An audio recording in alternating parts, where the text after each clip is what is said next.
Welcome to Think Big with Dan and Qasim. Join hosts Dan Melnick and Qasim Masood as they explore big ideas, limitless possibilities, and engage with visionaries, entrepreneurs, and thought leaders who dare to dream big, get inspired, motivated, and find practical tips for personal growth. Think big, dream bigger, and ignite your potential. Welcome to Think Big with Dan and Qasim, and our guest today is Ryan. So Ryan, if you want to go ahead and introduce yourself, tell us where you live and what you do. Yeah, Dan, for sure. Thanks for having me on the show. I am based in New York City, which is relatively new. I've been here for about a year and a half. I was originally in San Diego. That's where I built my current company, Original Grain. We had the office and the whole shebang out there. And then post-COVID are now basically we're fully remote, which there's been pros and cons. We can talk about that if you want. And my current company, Original Grain, we are a watch company. We make unique handcrafted timepieces with reclaimed materials like whiskey barrels and beer barrels and stadium chairs from original Yankee Stadium and things like that to tell a unique story and have a sustainable angle. Awesome. So I'm just curious about your background. How did you get into this in the first place? Yeah, so I kind of stumbled upon it in a lot of ways. I think most entrepreneurs, you don't always have like a premeditated product in mind. I do think that's more common these days than when I started OG, which was back in 2013. So we've been around for 12 years as of April this year. So pretty big milestone. I moved to China in 2011. So that's kind of my story in terms of where my entrepreneurial journey began, and was looking for a product that I could bring to market. It was really the crux of that move, and knowing that most things are manufactured there. Obviously, we all know that certain categories are, whether it's Vietnam or Bangladesh or India, as a burgeoning manufacturing hub there. But most things are made in China. So consumer products, that is. So yeah, that's what led me there. I stumbled on the product, thought it was really cool, and decided to bring it to market. So you were over in China, and then you were looking for different products, and you kind of, found this manufacturer that can make your watches, or I guess what did that process kind of look like? Just more specifically. Yeah, so I actually found the product at the Canton Fair, which is, as I'm sure you know, the world's largest trade show. I think they just had it. I think it's twice a year, early May and October. And stumbled on the product again, thought it was really cool. Worked directly with that manufacturer to develop the watch. They're not our suppliers anymore. We're actually on our third supplier at this time. They've just kind of leveled up over the years. We've been with the same two main manufacturers. We have two watch suppliers. We have sunglass supplier, bracelet supplier, but our main watch suppliers have been with us for about 5 years now. But yeah, that's how I originally found them. I was living there. I was able to I was in Guangzhou. I would take the train to Shenzhen, once or twice a week, and really sit down with their team and develop the product. But I do think it was beneficial in some ways, being boots on the ground there for that initial development, if you will. So do you ship the chairs? Because you were saying, right, that your watches, for example, might be parts from stadium chairs at Yankee Stadium. So do you ship the chairs over to China and then they make the watch? What does that process kind of look like? Yeah, so we have to import the wood. That's part of the process for sure. The barrels are from Kentucky. Where most bourbon whiskey is made, and stadium chairs we had to buy from various sources, which was kind of wild. It's such a unique, rare piece of wood / memorabilia. So that's a whole other story just in terms of how we were able to secure those. Literally guys on eBay and Craigslist and kind of down and dirty sourcing, if you will. But we were able to get the wood and tell a really cool story. We had a Major League MLB license at the time. And so we do a lot of licensing. That's a big part of our business nowadays. We started with really the Yankees was our first big partner that we worked with, and it's kind of snowballed since then. That's awesome. So obviously, we're in May of 2025, and you're talking about manufacturing in China, and tariffs are obviously a big conversation now. So I'm just kind of curious about how you're kind of dealing with that. I know now it's sort of a pause with the tariffs, but I know some people are looking at different countries for manufacturing. Are you still kind of sticking with China? What is your thought process with kind of the uncertainty there? Yeah, I think most right now, it's a little bit of a wait and see. I think there's two different ways you can go about it, right? Kind of rethink the whole supply chain, which isn't a bad option. Not every category is as easy as others. So I think watches don't necessarily lend themselves to being one of those easier products. There's just some expertise in China, and there's a whole thing around watches. You've got Switzerland and Germany, and then kind of like China, really. Movements are from Japan and Switzerland predominantly. Kind of, I think we're evaluating it day by day, hour by hour. It slowed down a little bit since the, early days of Liberation Day in terms of what's going to be the new news today, or, Yeah, it's an interesting conversation. Yeah, I mean, I think especially now with like a pause for a few months that most e-commerce brands are kind of waiting and seeing about what's happening. So I guess like in terms of that, right? Like, is e-commerce your largest channel? Do you sell mostly like on your website, Amazon, retailers? Like, what is kind of like the breakdown of where people can find your products? Yeah, we are entirely direct to consumer through our website at the moment. We've had a few different goes on Amazon. It hasn't been a great channel for us, to be totally honest, over the last probably like 5 years. They're one of those category things. I think being there is important just from like a conversion, optimizer to, those who want to check out there. Great. I know there's been some talk and there's a narrative around maybe more premium products not being on Amazon. That's a whole rabbit hole and, for different philosophies there. But retail, like wholesale retail, being in like specialty retail is something we're looking at. I think the watches lend themselves to being seen in person versus online. We do great online, but I think it's a huge opportunity for us long term. But looking at wholesale for sure. So in terms of retailers, just like in your mind, or like based on your conversations, like what are some types of retailers where you could really see like your products being in and thriving there? Yeah, we've been looking at, I have a little bit of like an unconventional path in my mind in terms of the retailers. So not necessarily Nordstrom or Macy's to start. I think that's great, or Neiman Marcus or what have you. We've been looking at like Boot Barn, for example. That is definitely our customer, our demographic. We sell a lot of whiskey barrel watches, a lot of Jack Daniels is one of our partners, a Coors Banquet. We just launched Ford Motor Company, and that guy is shopping in that store, or that wife is buying boots for her husband in that store. And so I think it could be a good option for us. We're actually talking to them now.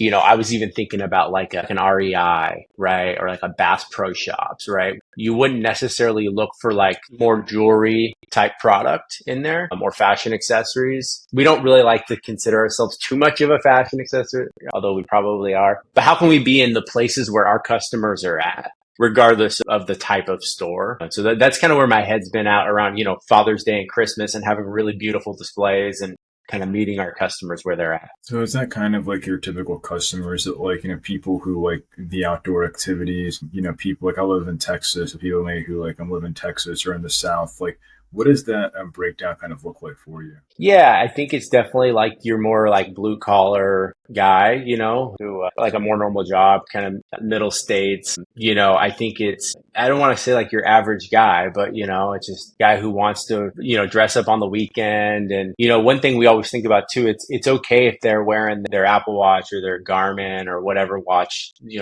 during the day or while they're at work, when they're headed out to date night on Friday or to an event, or even just drinks with the boys type of thing. I think that's the watch that we are for our customers. And I guess in terms of like your customers, I know like with some categories like watches, it can be hard to measure things like lifetime values. Like, are you able to upsell and like, sell your customers like more watches, like other SKUs? Like, what does that process kind of look like for you? Yeah, it's something we're becoming more and more focused on with, as we all know, I'm sure most of your listeners, like acquisition has gotten harder and harder. And really it's gotten harder because of the cost to advertise, but also just the saturation, I guess those kind of more brands coming online. I guess those two things kind of go hand in hand. But we're now thinking, okay, how do we increase LTV, right? And how do we sell some? Because like right now for us, it takes most of our customers who do come back, which is about 20-25%. It's not great, but for the category, not bad. Apparel, 50-60% is probably where you want to be,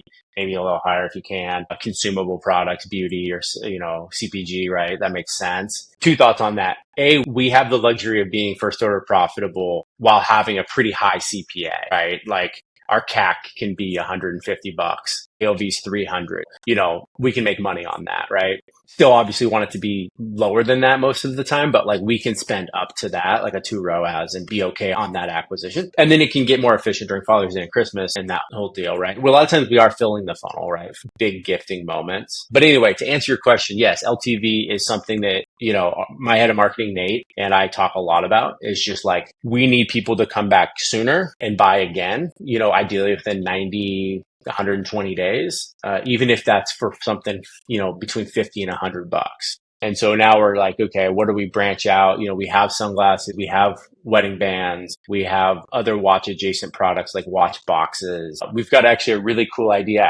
I genuinely can't tell you right now, but that I'm like super amped about. That could be really good, like a big unlock for us if it works. And it would be an LTV product play, not an acquisition. So it'll be just something in your funnel of like an upsell, like a post-purchase upsell, like an email saying, Correct. "Hey, by the way, like here's this SKU. Check it out.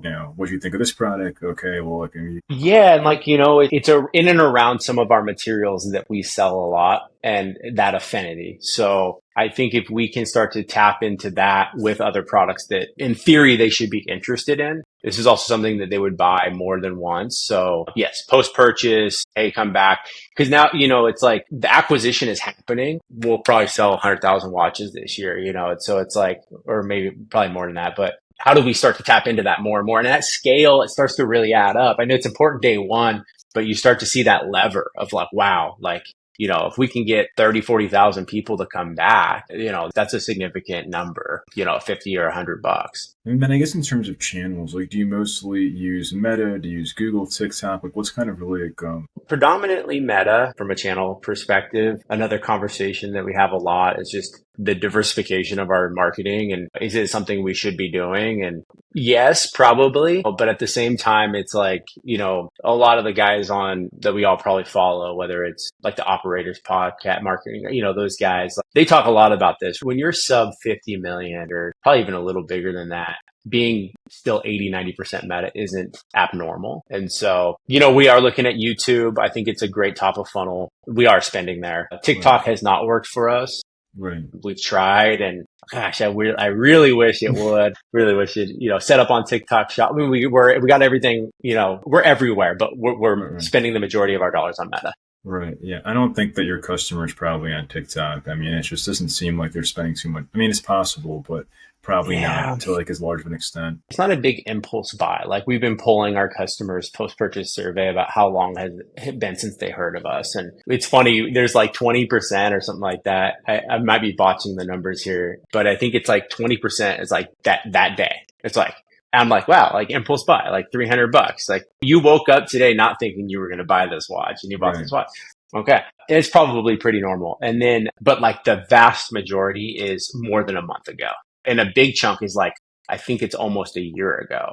So there's a consideration period for our products for sure. Yeah. And I think especially at like that price point, for somebody in like middle America, it's something where it's a good amount of money, right? And so they're probably just, okay, well, like I have to like Totally. save up and like I'm until like I'm ready, etc. So Yeah, I think about that all the time, even when relatively affluent friends and people in my circle, and I still think, man, $300, like I got to think about that. Like, I'm not just, Right. It's all relative, of course, but yeah, I agree. It's a thought, but it is an amazing gift. It's definitely something that we've continued to lean into more and more and more. It's just like, hey, like, what better than a watch? I don't know that there are many other like gifts that have that same meaning. There's just an inherent like feeling around that product. No, it's true. And then it's like, have you seen like any traction like outside the US? Like obviously it's like you're seeing people like in middle America and the South, they're buying it, but have you seen interest in Canada or in different countries like Australia, Europe, etc.? So Canada and Australia are the two biggest markets. I think that's also pretty common for American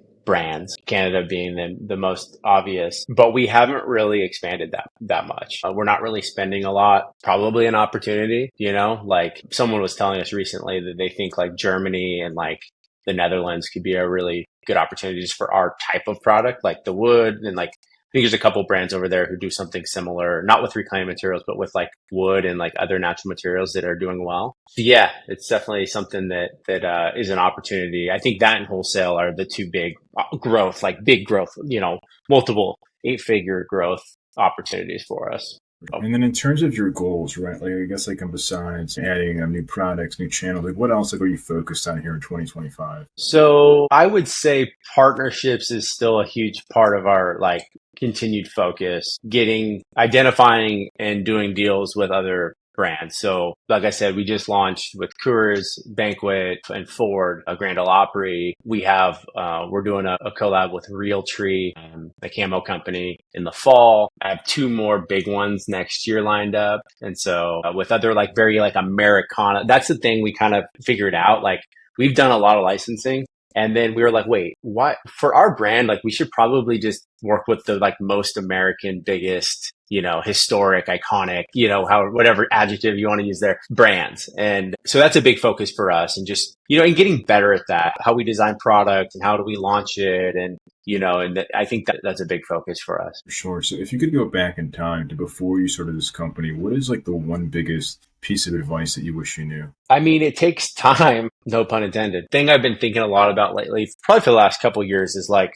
the golden rule in business is to stay in business. And I do think the longer you can do that like it starts to compound. And, we all see these brands we know and love. And like, look, there are a bunch of brands that go 0 to 40 million in 2 years. Like, those are the ones making the headlines. This TikTok shop, influencer just, whatever. And then you usually find out that they like bite the dust and something bad happens. It's like, oh, like that was just, or there was just a moment in time, right place, right time type of thing. Not always. I think that over time, like you can really build brand and that like committing to that is something that you just got to have in the back of your mind versus like just trying to like in the early days, man, it was just like, I remember I was just like, I wanted to grow at all costs. Like I just wanted top line, was vanity. And, it's still an important metric, but I think we live in a day and age where it needs to make sense. And that means profitable. So, sure. So if somebody watching this wanted to reach out to you, do you mind sharing like your website, social media, I guess best ways you can? Yeah, I've recently been posting on X. So that's a good, if you want to DM me there, just Ryan Beltran is the